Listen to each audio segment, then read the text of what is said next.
Hello everyone, स्वागत है आप सभी का पसंदीदा यूट्यूब चैनल राय एजुकेशन में। सभी मित्रों को सुप्रभात, very good morning to all of you. आज के मॉर्निंग सेशन में आज के प्रमुख अखबारों से कई महत्वपूर्ण अपडेट को क्लेरिफाई करेंगे, जिनमें प्रमुखता से बात करेंगे 69,000 शिक्षक भर्ती से जुड़ी तमाम अपडेट की। गायब रहने वाले शिक्षकों पर कार्रवाई हो रही है। आज खत्म हो सकता है 54,000 शिक्षकों का इंतजार, इस बेसिस पे कि आज अंतर जिला तबादले का जो सूची है वो जारी किया जा सकता है। एनसीईआरटी पाठ्यक्रम पर ट्रेनिंग बेसिक शिक्षक जो हैं बेसिक शिक्षा विभाग के वो प्रशिक्षित किए जाएंगे। इस बेसिस पर जिलेवार रिक्त पदों का ब्यौरा मांगा गया है, जिसमें रिमेनिंग सीटें और प्राप्तांक पूर्णांक में जो त्रुटि करने वाले अभ्यर्थी और टोटल रिक्त पदों की संख्या जिलेवार शीट के जरिए प्रदर्शित करनी है और वो आपके बेसिक शिक्षा विभाग के महानिदेशक तक प्रेषित करनी है, प्रत्येक जिले के बीएसएस को। तो चलिए फटाफट सारी अपडेट को क्लैरिफाई कर लेते हैं। तो इसी अपडेट से स्टार्ट करते हैं। गैर हाजिर मिले नवनियुक्त शिक्षकों पर कार्रवाई। जांच पड़ताल में बीएसए के निरीक्षण में गैर हाजिर मिले शिक्षकों पर हुई कार्रवाई। एक शिक्षक को किया गया निलंबित, कई और दायरे में हैं। अब मैंने ये बार बार आप लोगों से अनुग्रह किया है, विनती की है, दरख्वास्त की है कि बहुत ही मन्नतों बाद ये आपको पद मिला हुआ है, तो उस पद की गरिमा को सुशोभित करिए, उस पद की गरिमा बनाए रखिए, उस पर लज्जा ना आए, ऐसी स्थिति मत उत्पन्न करिएगा। लेकिन प्रत्येक जगह ऐसी अपडेट आ रही है। शिक्षण कार्य छोड़कर स्कूल से निर्धारित रहने वाले शिक्षकों के विरुद्ध बीएसए डॉक्टर इंद्रजीत प्रजापति, ये गोंडा की तस्वीर है या कह सकते हैं कि सूचना है कि ने कड़े तेवर अपनाए हैं। स्कूलों में नई तैनाती पाए उन शिक्षकों का प्रोबेशन पीरियड बीएसए ने बढ़ा दिया है और जो निरीक्षण के दौरान अनुपस्थित पाए गए थे उन्हें अनुपस्थिति के दिन से फिर से 1 साल तक प्रोबेशन पीरियड के लिए डाल दिया गया है। इस प्रोबेशन पीरियड के दौरान फिर से गैर हाजिर मिलने वाले अथवा विभागीय नियमों की अनदेखी करने वाले शिक्षकों को निलंबित कर जांच करते हुए बर्खास्तगी की कार्रवाई की जाएगी। बीएसए ने के निरीक्षण में 2 नए शिक्षक गैर हाजिर मिले थे, वहीं एक शिक्षक के विरुद्ध प्रथम दृष्टया अनियमितता उजागर होने पर निलंबन की कार्रवाई की गई है। बहुत बड़ी अपडेट है कि जो भी नवनियुक्त शिक्षक हैं 69,000 भर्ती से संबंधित 31K के भर्ती जो शिक्षक हो चुके हैं, विद्यालय में तैनात हो चुके हैं, उनके लिए भी इम्पोर्टेंट है। और 36K के वो अभ्यर्थी जो शिक्षक बन चुके हैं, अभी बीएसए कार्यालय से संबंधित हैं, कार्यालय से, उनके लिए भी इम्पोर्टेंट है कि जिस दिन आपको एब्सेंट दिखाया जाएगा, याद रखिए प्रोबेशन पीरियड, मैंने बहुत अच्छे इस पर वीडियो बनाई है, बहुत अच्छे से इस पर बात भी की है कि उस दिन से आपका प्रोबेशन पीरियड काउंट होना स्टार्ट हो जाएगा। और वहीं यहाँ पर गोंडा की तस्वीर भी देख लीजिए, यहाँ पर एकदम स्पष्ट लिखा हुआ है, मैं फिर से आपको पढ़ के सुना दूँ कि इस प्रोबेशन पीरियड के दौरान जो भी अनुपस्थिति जो होगी उस दिन से आपका फिर से 1 साल तक प्रोबेशन पीरियड बढ़ा दिया जाएगा। इस बात को बहुत अच्छे समझ लीजिए। कुछ लोग सोच रहे होंगे कि 12 महीने का प्रोबेशन पीरियड हमारा है, यानी कि 1 वर्ष का प्रोबेशन पीरियड है और अब लगभग 1.5 से 2 महीने तो हमारे हो ही गए हैं। तो ये सोचकर बहुत खुश होने वाले इन शिक्षकों का मैं कहूँगा कि अब इनका प्रोबेशन पीरियड 2 महीने और भी बढ़ गया है। तो मैं सभी को इसके जरिए ही सचेत करना चाहता हूँ, फिर से अनुग्रह करना चाहता हूँ। मित्रों, बहुत ही तकलीफ़ के बाद ये नौकरी मिली है, तो इसको यूं ही जाया मत करिए, बहुत मेहनतों बाद मिलती है। और आप इस पद की गरिमा अभी से सोचिए, कितने बड़े दायित्वों को आपको आपके कंधे पर दिया गया है इस समाज का। आप ही समाज के रचयिता हैं, आप ही उन छोटे छोटे कपोलों, उन छोटे छोटे कॉपीज जो मन मस्तिष्क खाली कोरे कागज को लेकर आते हैं बच्चे नौनिहाल, उनको आप संरचना देंगे। वो छोटे छोटे मिट्टियों से बने घड़े को आप सजोएंगे। तो ये आपकी बहुत बड़ी जिम्मेदारी है। और आपके ऊपर अगर ऐसा कोई प्रश्न उठता है तो समाज फिर और भी ज़्यादा प्रश्न उठाने लगता है। तो इसको बहुत अच्छे से याद रखिएगा और इस बात को बहुत अच्छे से समझ लीजिए कि खुद इस अवधि में विभाग कर्मचारी की नौकरी पक्की करने से पहले रखती है। इस दौरान कर्मचारी को अधिक सतर्क रहते विभाग से मिलने वाले जो कार्यों को निपटाते रहना है। और इस बीच की जाने वाली लापरवाही कर्मचारी की नौकरी की राहों की अड़चन बन जाती है। इस दौरान हुई गलतियों की वजह से सरकारी नौकरी पक्की नहीं हो पाती, बल्कि नौकरी जाने का खतरा बढ़ जाता है। समान भाषा में इस अवधि में लोगों की नौकरी को कच्ची माना जाता है और इसी में नए शिक्षकों की लापरवाही भी उजागर हो रही है। माना जा रहा है कि आगे की जांच में कई और दायरे में आ सकते हैं।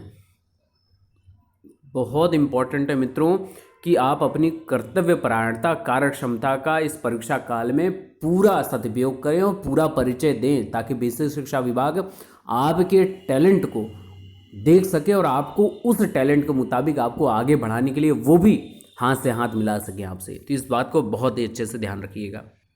बेसिक शिक्षा जो विभाग है वो प्रशिक्षित शिक्षकों को कराएंगे। हर ब्लॉक से 4 अध्यापक रिसोर्स पर्सन बनाए जाएंगे और नए सिलेबस के हिसाब से 31 मार्च तक ट्रेनिंग पूरी करनी है। नए सत्र में एनसीईआरटी पाठ्यक्रम के मुताबिक पढ़ाई शुरू कराने के लिए बेसिक शिक्षा विभाग ने तैयारियां शुरू कर दी हैं।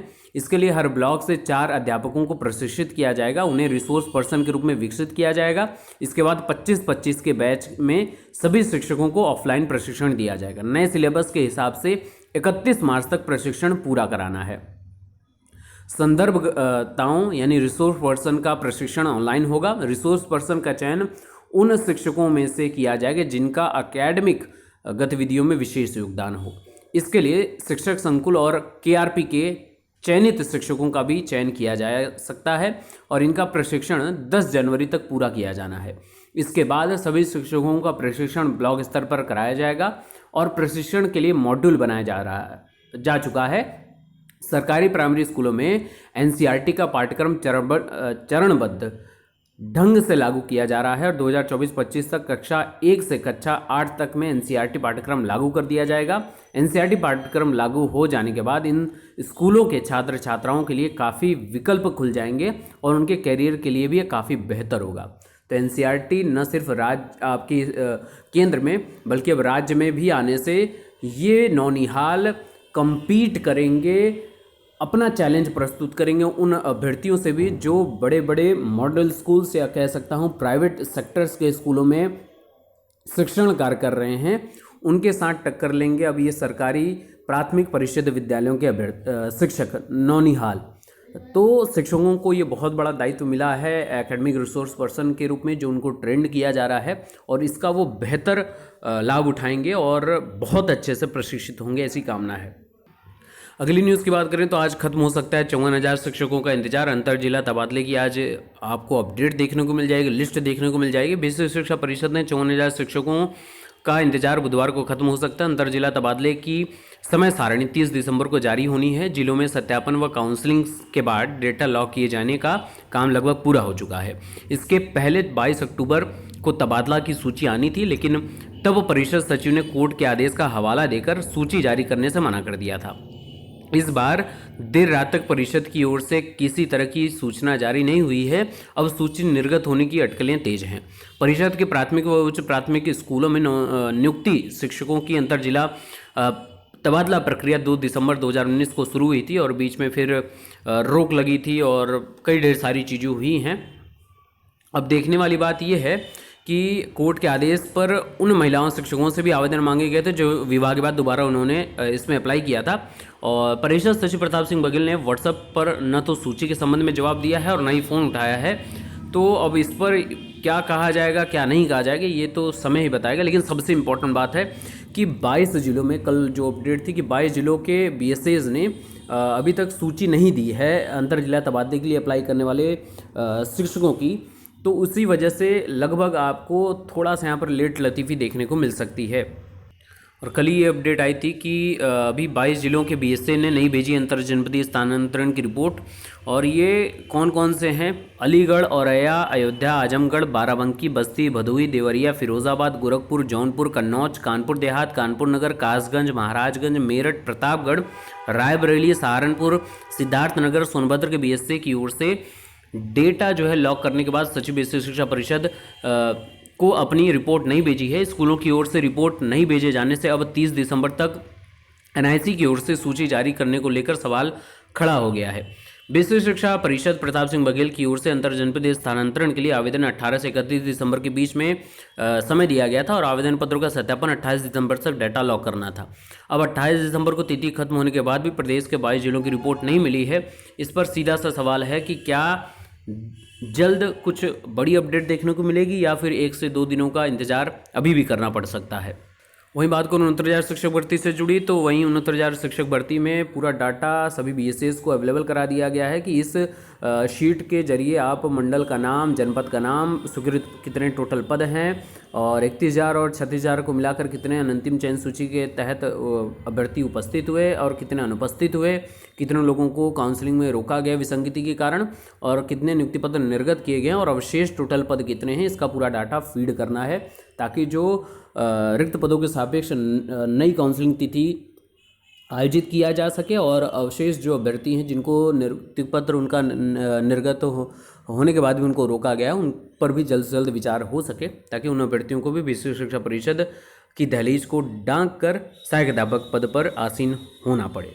बाकी के लेटेस्ट अपडेट के लिए बने रहिए। Best of luck. Thank you so much.